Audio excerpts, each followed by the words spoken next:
So how far do the laws of Jewish modesty really go? Let's say you're walking down the street, as some people did in this particular case, and they're walking in the Williamsburg section of Brooklyn. They're walking down Lee Avenue, and they pass a store. And in the store, in the window, there's a sign, and it says on the sign, dress code.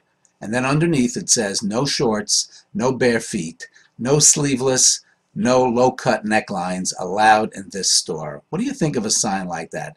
Would you be offended? Some people were actually offended by this, and New York City filed suit in an attempt to get them to take the sign down and order them to pay fines because they're dictating how people should dress, and it is a certain amount of discrimination involved against women because the store is telling them what is acceptable and what is not. Well, recently, just a few days ago, New York City dropped the charges, dropped the suit, and dropped all fines and said, forget about it. There's nothing that they did that was wrong as long as they put on the sign that everyone is welcome as long as they conform with the dress code. And some people say, you know, this is not fair. They're not allowed to discriminate against people no matter how they look or how they dress. And some people say it's a private establishment. Personally, I can't see any cause for a suit in this situation.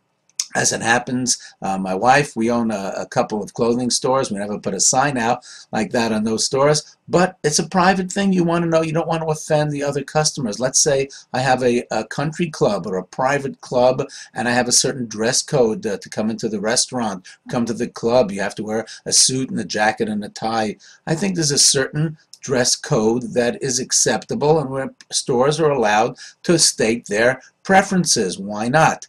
So the city finally agreed, but I wonder if you agree. Is this something that is discriminatory? Is this something that people should not be allowed to dictate how you look? Or do you say, hey, it's my store, it's my private enterprise, and if you want to walk in, you have to look a certain way? Tell us what you think. Tell us if you think this is an appropriate use of the laws of Jewish modesty, or does it go too far? Jewish modesty, private decision, public decision, you tell us. Something to think about.